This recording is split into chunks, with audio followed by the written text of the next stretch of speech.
Hi hello welcome to our channel. నేను మీ సిరి.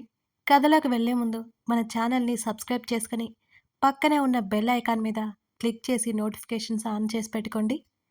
ఇక కథలోకి వెళ్ళిపోదాం. ఏకాంత మంత్రం పార్ట్ 38.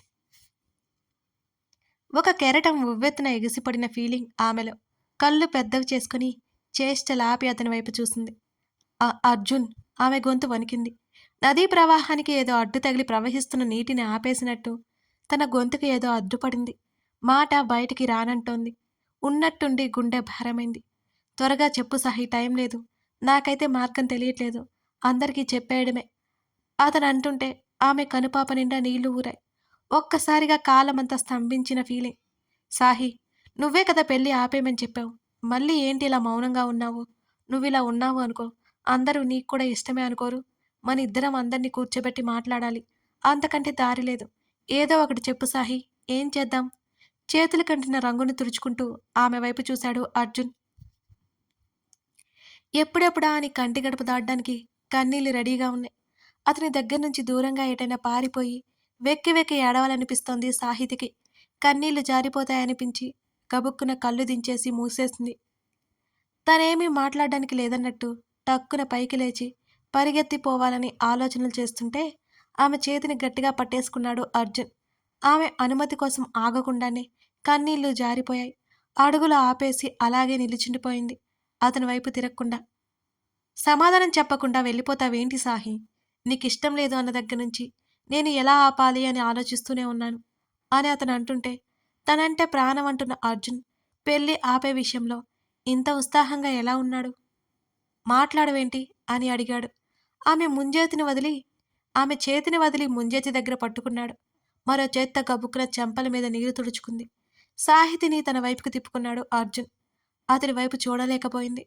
తన కళ్ళల్లో నీళ్లు ఎక్కడ చూసేస్తాడేమోనన్న భయం. ఆమె ముఖం మీద పడి గొడవాడుకుంటున్న ముంగుర్లని మెల్లిగా సవరించాడు. అతని చేతుల్లో ఆప్యాయత, అతడి కళ్ళల్లో ప్రేమ, కానీ అతడి మాటల్లో దూరం. ఏంటిదంతా అర్థం కాలేదు సాహితికి. అలాగే ఉండిపోయింది. సాహి.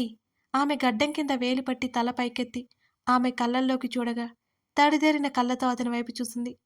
ఏమైంది సాహి? కళ్ళల్లో పసుపడిందా? నీళ్ళొస్తున్నాయి అని అడిగారు కంగారు పడిపోతున్నట్టు. అర్థం కాదు. ఈ అర్జున్కి తన మనసులో ఉన్నది ఎప్పటికీ అర్థం కాదు. అసలు అతని పనులు చూస్తుంటే ఒళ్ళు మండిపోయింది తనకి. కనీసం ఇప్పటికి కూడా తన కళ్ళల్లో ప్రేమ కనిపించడం లేదు. ఏమైంది సాహి? మరింత అమాయకంగా అడిగాడు అర్జున్, ఎర్రబడ్డ సాహితీ ముఖం చూస్తూ. అర్జున్ అంది అసహనం చూపుతూ. నేనే. వెంటనే అతని చేతి నుంచి తన చేతిని విడిపించుకొని, ఎందుకు నువ్వు అర్థం చేసుకోవు? ఎందుకు అని అతని చొక్కా పట్టి ఊపేస్తూ ఆమె అడుగుతుంటే, ఏం అర్థం చేసుకోవాలి సాహి? అయినా నువ్వు చెప్పినట్టే కదా నేను చేస్తున్నాను అని అడిగాడు అదే అమాయకత్వం నటిస్తూ. అన్నీ తెలుసుకుంటావు, ఆప్తుడిలా ముందుంటావు, కానీ నా మనసు మాత్రం తెలుసుకోలేవు నువ్వు అని అతని హృదయానికి నుదురు ఆనించింది సాహితి. నువ్వేమంటున్నావో నాకు అర్థం కావడం లేదు సాహి. నీకు ఏది సరిగ్గా చెప్పడం రాదా? ఆమె వీపు మీద అంతా చిందరవందరగా పరుచుకున్న జుట్టుని సరిచేస్తూ అన్నాడు అర్జున్. అతని హృదయంలో ఒదిగిపోయిన సాహితీకి అనుమానం మొదలైంది. ఉదయం తన్ని చూడగానే అతని కళ్ళల్లో మెరుపు, అప్పటి వరకు అక్క అని పిలుస్తున్న స్వీటీ సడన్గా అత్త అనడం, తననే గమనించడం, తననే చూడ్డం, ఎప్పుడూ తన్ని హట్ చేయని అతను సీరియస్గా గుడిలో మాట్లాడడం, పెళ్లి ఆపేసే ఉద్దేశం ఉంటే అతనికి చిన్న అవకాశం రాదా? దాని గురించి లాగి లాగి అడగడం, ఒకవైపు చేతులతో ప్రేమ చూపిస్తూ ప్రేమగా మసులుకుంటూ ఉండడం, మరోవైపు కోపం చూపించడం, ఇవన్నీ అనుమానం కలిగిస్తున్నాయి ఆమెకి. అతడి మునివేళ్ళ గిలిగింతలు పెడుతుంటే ఆలోచనల నుంచి బయటపడింది సాహితి. ఇంతకుముందు అర్జున్ మాటల్లో ఎంత ఫ్రీగా ఉన్నా కనీసం తనని అసందర్భంగా కూడా ముట్టుకోడు. కానీ ఈరోజు అతను తాకనట్టు, ముట్టినట్టు తనకి వేవేల ప్రకంపనాలు కలిగిస్తున్నాడు. అతడి మాటల్లో, కళ్ళల్లో, ముఖంలో మార్పు. కావాలని చేస్తున్నాడా ఇదంతా అనిపించింది సాహితికి. అలాగే మౌనంగా ఉండిపోవడంతో ఆమె ఏమీ ఆలోచిస్తుందో అతనికి అంతుపట్టలేదు. ఇప్పటికైనా తన మనసులో ఉన్న విషయం బయట పెడుతుందేమోనని ఎదురు చూస్తున్నాడు అర్జున్. సాహి అని పిలవగా ఏం మాట్లాడలేదామె. ఒకవేళ నిద్రపోతుందా అనే అనుమానం వచ్చింది అతనికి. సాహి మరోసారి కదుపుతూ అన్నాడు. ఆమె చెంప అతని భుజానికి నుంచి ముఖం కాస్త తిప్పి కళ్ళు ఎత్తి అతని వైపు చూసింది సాహితి. మళ్ళీ రాసేసుకున్నావు. అంటూ ఆమె చెంపకి అంటుకున్న పసుపు కుంకుమ సమ్మేళనాన్ని తుడవడానికి చేతిని పెట్టాడు. టక్కున అతని చేతిని పట్టి ఆపేసుకుంది. అంతకుముందు కనిపించిన బాధ, బెరుకు ఆమె కళ్ళల్లో ఆ క్షణం కనిపించలేదు. అర్జున్, నిజంగా నీకేం అర్థం కావడం లేదా? ఆమె గొంతు తడబడుతోంది. ఏంటది అని అడిగాడు.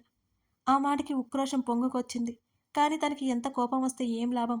తనే కదా మొత్తం చేసుకుంది. అంటే ఆ రోజు పెళ్లి ఇష్టం లేదు అన్న మాటలు అతడు అలాగే గుర్తుపెట్టుకున్నాడన్నమాట. నీ అభిప్రాయం తప్పు. అతని హృదయంలో మళ్ళీ ముఖం దాచేసుకుంది సాహితీ పూర్తిగా. అంటే అని అడిగాడు. అంటే నువ్వంటే ఇష్టం అర్జున్ నాకు. ఆమె శరీరం వేవేల ప్రకంపనాలకి లోనైంది ఆ మాట చెప్తున్నప్పుడు. ఆ ఆ విషయం నాకు తెలుసు సాహి. కానీ పెళ్లి చేసుకునే ఇష్టం లేదు. ఈ విషయం కూడా నాకు బాగా తెలుసు అంటూ ఆమెను సున్నితంగా విడిపించుకుని వెనక్కి తిరిగిపోయాడు వెళ్ళడానికి అన్నట్టుగా. అతని మాటలకు నివ్వెరబోయింది సాహితి. ఆలస్యం చేస్తే తన అర్జున్ తనకు శాశ్వతంగా దూరమైపోతాడు అనే భయం పట్టుకుంది. అతను ఒక అడుగు ముందుకు వేయగానే వెంటనే వెనక నుంచి అతన్ని హత్తుకుంది సాహితి. ఆమె కన్నీళ్లు అతని చొక్కా లోపలికి ఇంకిపోయాయి. ఆమె వెక్కి వెక్కి ఏడుస్తుంటే తట్టుకోలేకపోయాడు అర్జున్. సాహి అతడు వెనక్కి తిరగబోతుంటే, అర్జున్ ప్లీజ్ అలా అనకు. నువ్వు అనుకునేది అంతా అబద్ధం. అదంతా అస్సలు నిజం కాదు. నువ్వంటే ఇష్టం కాదు అర్జున్ నాకు. అంతకంటే ఎక్కువ. నువ్వు లేని నా జీవితం కూడా నేను ఊహించుకోవడానికి మనసు రావట్లేదు. నువ్వు నాకు కావాలి అర్జున్. నువ్వు నాకు కావాలి. నీకు ఎలా చెప్పాలో నాకు అర్థం కాలేదు ఇన్ని రోజులు. నా మీద ఆ అభిప్రాయం లేదు అంటే నా వల్ల కాదు. అందుకే ధైర్యం చేయలేకపోయాను. నా ప్రేమ బయట పెట్టేసరికి బోల్డన్ని చిక్కులొచ్చి పడ్డాయి. అందుకే నీతో అంత కఠినంగా మాట్లాడాను. నీతో అలా మాట్లాడాక నువ్వు ఎంత బాధపడ్డావో అంతకంటే రెట్టింపు బాధ నేను పడ్డాను. క్షమిస్తావా నన్ను? క్షమిస్తావా? సాహితి ఏడుస్తూనే చెప్తోంది. తన ఛాతీ చుట్టూ పరుచుకున్న ఆమె చేతులు విడిపించుకొని ఆమె వైపు తిరిగాడు. తడి కళ్ళతో అతని వైపే చూస్తోంది. ఆమె ముఖాన్ని చేతుల్లోకి తీసుకుని ఆమె నుదుటికి అతని నుదురు ఆనించాడు. ఆమె మెడవంపులో చేతిని పోనిచ్చి మరొక చెయ్యి ఆమె చెంప మీదకి వేసి అలాగే ఉండిపోయాడు. అతని మనసులో ఉన్న సంకోచాలు, అతన్ని చుట్టుకున్న దిగులు మేఘాలు దూరంగా పారిపోయాయి ఆ క్షణం. అతని 2 చేతులు మణికట్టు దగ్గర పట్టుకొని కళ్ళు మూసుకుని కన్నీరు కారుస్తూనే ఉంది సాహితి. మెల్లిగా వారిద్దరి మధ్య దూరం పారిపోయింది.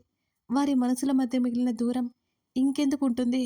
అది కూడా ఎటో ఎగిరిపోయింది. అర్జున్ గుండెల్లో ముఖం దాచుకుని మనసారా హత్తుకుంది తన సాహి, తన ప్రాణసఖి, తనదే ఇక. ఇన్ని రోజులు అతడు మనసులో పడిన వేదనంతా మటు మాయమైపోయింది. కాలం అక్కడే ఆగిపోయిందేమో. పెదవులు మౌనం వహించాయి కొంతకాలం పాటు. అతన్ని అలాగే పట్టుకుని కాస్త దూరం జరిగింది.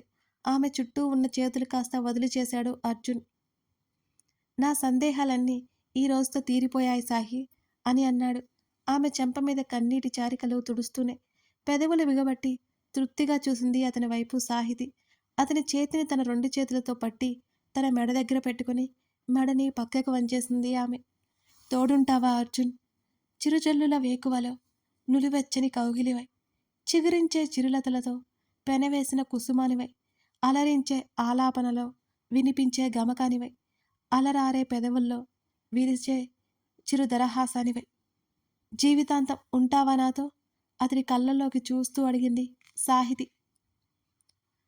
బదులుగా ముందుకు వంగి ఆమె నుదుటి మీద ముద్దు పెట్టుకున్నాడు అర్జున్. ఆ ఆప్యాయమైన స్వచ్ఛమైన ముద్దుని మనసారా అనుభవించింది సాహితి.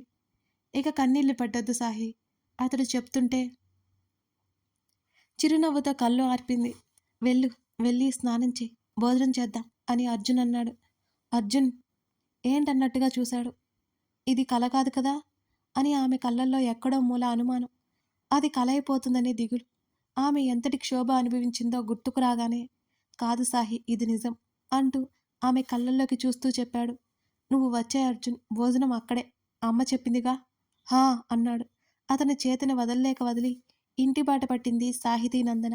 చేతుకున్న గాజులు, మెడలో ఉన్న నగలు తీసి డ్రెస్సింగ్ టేబుల్ మీద పెడుతుంటే అద్దంలో తన రూపాన్ని చూసి ఆమె నవ్వుకుంది. తన అమ్మ చెప్పిన శుభం అదేనేమో. అర్జున్ తనవాడు, ఎప్పటికీ తనవాడే. స్నానం చేసి వచ్చి చుడిదార్ వేసుకుంది. జుట్టు ఆరబెట్టుకుంటూ బాల్కనీలోకి వచ్చింది. మిట్ట మధ్యాహ్నం, కానీ చలికాలం అవడంతో గాలి వీచినప్పుడల్లా తడి జుట్టు తాలూకా శరీరం పులకరిస్తోంది. అర్జున్ తనని వెనుక నుంచి హత్తుకున్నట్టుగా ఉంటోంది. ఉలిక్కి పడుతోంది. నవ్వుకుంటోంది. జుట్టు ముడిపెట్టుకుని అక్కడి నుంచి హాల్లోకొచ్చింది సాహితి. అర్జున్ ఇంకా రాలేదు. ఫోన్ ఏమో గదిలోనే ఉంది. అతని కోసం ఆమె బయటికొచ్చింది. ఫోన్ మాట్లాడుతూ వస్తూ కనిపించాడు అర్జున్. ఫోన్ చెవికి మెడకి మధ్యలో పెట్టి టీషర్ట్ హ్యాండ్స్ ఫోల్డ్ చేసుకుంటూ వస్తుంటే తెగ నచ్చేశాడు సాహితికి. దూరం నుంచి మెటికలు విరిచి డైనింగ్ టేబుల్ దగ్గరికి వచ్చింది. మాట్లాడుతూనే ఆమె కోసం చూసి ఆమె డైనింగ్ టేబుల్ దగ్గర కనిపించడంతో అటువైపుకు నడిచాడు అర్జున్. అంతకుముందు వరకు అతని దగ్గర ఉన్నంత ఫ్రీగా తెలియని బిడియం, లోపల అలజడి కుదురుగా ఉండనివ్వట్లేదు సాహితీని. అతని ప్లేట్లో భోజనం పెడుతుంటే ఆమె చేతిని పట్టుకున్నాడు. ఏంటన్నట్టుగా ఓరగా అతని వైపు కళ్ళు తిప్పి చూసింది సాహితి. కూర్చో అన్నట్టు సైగ చేశాడు. మెల్లిగా పెదవులు సాగదీసి కళ్ళార్పింది సాహితి. ఆమె పక్కన అతడి పక్కన కూర్చుంది. చేతిని వదిలేశాడు. కాల్ కట్ చేసి ఊపిరి పీల్చుకున్నాడు. ఏమైంది అని అడుగుతున్నా ఆమె చేతిలో పాత్ర తీసుకొని ఆమె ప్లేట్లో పెట్టాడు. ముంబైకి ట్రాన్స్ఫర్ చేస్తారట అని అతను చెప్పగానే చేతిలో గిన్నె టేబుల్ మీద వదిలేసింది సాహితి. వెళ్ళాలా? ఆమె గొంతు నూతిలో నుండి వచ్చింది. లేదు, ఇక్కడికే పెట్టించుకున్నాను, అదే గొడవ అన్నాడు అతను. అప్పటిగాని ఆమె మనసు కుదురుకోలేకపోయింది. నువ్వు వెళ్తే నేను వచ్చేస్తా అంది ముఖం నల్లగా పెట్టుకుని. పెళ్ళయ్యాక వెళ్దాం, కలిసి ఇద్దరమే అని అర్జున్ ఒక్కొక్క పదం పలుకుతుంటే సాహితీ చెంప చివర్లు ఎర్రంచుని నింపుకున్నాయి. కనిరెప్పలు బరువుగా వాలిపోయాయి. ఆమెనే గమనిస్తున్నాడు అతను తింటూ. తల ఎత్తకుండా భోజనం చేసింది. అతడి పెదవుల మీద తృప్తికరమైన నవ్వు మెరిసి ఆమె హృదయాన్ని ప్రకాశవంతంగా చేసింది. అర్జున్ చేతిని చుట్టేసి భుజం మీద తలవాల్చింది సాహితి. వదిలేస్తే అతడు ఎక్కడ దూరం అవుతాడో అని ఆమె కంగారు. అదంతా కళ అయిపోతుంది అనే భయం తనకి. అమృత కాల్ చేసింది అర్జున్కి. అర్జున్, తిన్నావా నాన్న అని అడిగింది. హా మా, నిజమేనా? సాహితో మాట్లాడు అన్నాడు. పర్లేదులే, మేము ఇంకాసేపట్లో బయలుదేరుతాము. నువ్వు మొహమాట పడి లంచ్ చేయకుండా ఉంటావేమోనని కాల్ చేశాను. ఇప్పుడు నువ్వు తిన్నావు అని తెలిసింది కదా, తృప్తిగా ఉంది అన్నది అమృత నవ్వుతూ. సాహి ఉంది కదా, పెడుతుందిలే ఆంటీ, మీరు వాళ్ళని డిస్టర్బ్ చేయకండి అన్న వైష్ణవి మాటలకు అంతా గొల్లు నవ్వారు. అర్జున్ పెదవులు సాగాయి. అతను కాల్ కట్ చేశాడు. ఆమెను చూడగా కళ్ళు మూసుకుని అలాగే ఉండిపోయి కనిపించింది. సాహి అతను పిలిచాడు. నిద్రొస్తుందా? సాహితి చెంప మీద చెయ్యేసి, నాకు చిన్న పని ఉంది, బయటికి వెళ్తున్నా, వెళ్ళి రెస్ట్ తీసుకో అని అర్జున్ చెప్పాడు. అప్పుడేనా అంది కళ్ళెత్తి చూస్తూ. మరి వెళ్ళొద్దా? ఇంకాస్త విచ్చుకున్నాయి అతని పెదవులు. సరే అతని వదిలి సోఫాలో నుంచి లేచి నిలబడింది. అక్కడి నుంచి వెళ్ళిపోతుంటే ఆమె చున్నీ పట్టుకోగా టక్కున ఆగింది. ఓరగా తల తిప్పి చూసింది. ఏమైంది? నవ్వుతూ అడిగాడు. వెళ్తాను అన్నావుగా, వెళ్ళు మరి అంటూ చున్నీ విడిపించుకుంటుంటే అతను వదల్లేదు. మరోసారి లాగింది. చున్నీ లాగుతుంటే ఆమె చేతి గాజులు గలగలల వినసొంపుగా వినిపించాయి. ఒకసారి చున్నీ పట్టుకు లాగ్గా వెళ్ళి అతని మీద పడింది సాహితి. వదులర్జున్ అంది అతడి చూపులకి గుండె టకటకా కొట్టుకుంటుంటే. ఆమె జుట్టుముడి వీడి ఒక్కసారిగా పంజరం నుంచి బయటపడ్డ పక్షుల గుంపుల ముందుకు దూకాయి ఆమె కురులు. ఆమె ముఖాన్ని కప్పేస్తూ అతడి ముఖం మీదకు వాలాయి తడి కురులు. వాటి సువాసనలు అతనికి తాకి తన్మయత్వంగా ఆమె మెడవంపులో ముఖం దాచుకున్నాడు అర్జున్. నడుము చుట్టూ బిగుసుకున్న అతడి చేతులు, మెడవంపులో అతడి ఊపిరి, అతడి తడి పెదవుల స్పర్శకి సాహితీ శరీరం అలజడికి లోనైంది. అర్జున్ భుజాలను గట్టిగా నొక్కి పట్టుకుంది. ఆమె కంఠం మీద అతడి మునివేళ్లు గీతలకి ఉక్కిరి బిక్కిరైంది సాహితి. అర్జున్ పెదవులు కదిపింది అంతే, శబ్దం బయటికి రాలేదు. ఆమెని ఇంకాస్త దగ్గరగా చేర్చుకొని ఆమె ముఖం మీద పడిన జుట్టుని ఇరువైపులా వెనక్కి సర్దాడు. పెదవులు విగబట్టి కళ్ళు గట్టిగా మూసేసి వణికిపోతోంది. సాహి మెల్లిగా పిలిచాడు, ఆమె ముఖంలో ఎక్స్ప్రెషన్స్ చూస్తూ. ఆ పలుకే తడబడింది. ఆమె భుజం మీద పడిన జుట్టుని వెనక్కి నెట్టి రిలాక్స్ అన్నాడు అర్జున్. అతడి చుట్టూ చేతులు వేసి అతడి మెడ దగ్గర ముఖం దాచుకుంది. అనిపించి చూసింది. ఆలోపే వణికి ఆమె పెదవుల మీద అతని పెదవులు ఒత్తిడి తగిలింది. మధుపం అతడవ్వగా మధువులొలికే చలి అదరాలని అందిపుచ్చుకొని మనసారా గాఢ చుంబనంగా మార్చి ఆమెని సరికొత్త లోకాలకి తీసుకెళ్లాడు అతను. ఇద్దరికీ తొలి ముద్దు అది. అతి మధురమైన సుమనోహరమైన ముద్దది. ఓ చిరుజల్లులా, ఓ చిరుగాలిలా, ఓ నీరెండలా. ఉహుహు. ఏం చెప్పగలరు, ఏమి వర్ణించగలరు తొలి ముద్దు తాలూకా తీయదనాన్ని. శరీరాన్ని ఏదో ఆవహించి నిశ్చల స్థితిలోకి తీసుకెళ్లిన భావన కలిగింది సాహితీలో. కొన్ని నిమిషాలు కాలంలో కలిసే జత పెదవులు విడివడ్డాయి. ముఖం మీద పడుతున్న జుట్టు సరిచేసుకుంటూ కళ్ళెత్తి అతన్ని చూసి బిడియం తాలూకా చూపు కలపలేక, మంకెన పూలవుతున్న బుగ్గల రంగుని దాయలేక అవస్థలు పడుతున్న తన ప్రాణశక్తిని చూసి మరింత ముచ్చటేసి గర్వం తాలూకా నవ్వు మెరిసింది అతని పెదవుల మీద. సాహి అని అతను పిలుస్తుంటే గబుక్కున అతన్ని నెట్టేసి గబగబా మెట్ల మీదకి పరిగెట్టింది సాహితి. అతడి నవ్వు వానజల్లులా సన్నగా సరిగమల్లా వినిపిస్తుంటే సిగ్గు ముంచుకొచ్చింది తనకి. సరే మరి నేను వెళ్ళొస్తానంటూ అక్కడి నుంచి వెళ్ళిపోయాడు తలుపులు దగ్గరికి వేసి. గదిలోకి వెళ్ళిపోయి తలుపులు మూసేసుకుని బెడ్ మీద పడిపోయింది. ఆమె గుండె వేగం ఎంతకీ తగ్గడం లేదు. శరీరమంతా గాలిలో తేలిపోతున్న ఫీలింగ్. రంగురంగుల సిరాలతో తన బుక్కులో రాసి పెట్టుకోవాల్సిన రోజుది. తను ఎంతగా ఆరాధించింది, అభిమానించింది, సర్వస్వం అనుకున్న అతను ఇంకా తనవాడే. ఏదో గుర్తుకొచ్చినట్లు గబగబా లేచి బాల్కనీ దగ్గరికి వచ్చింది.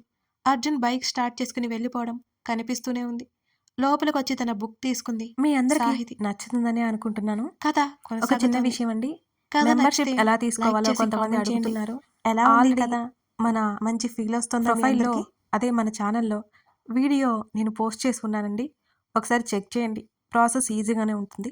Thank you for watching this video.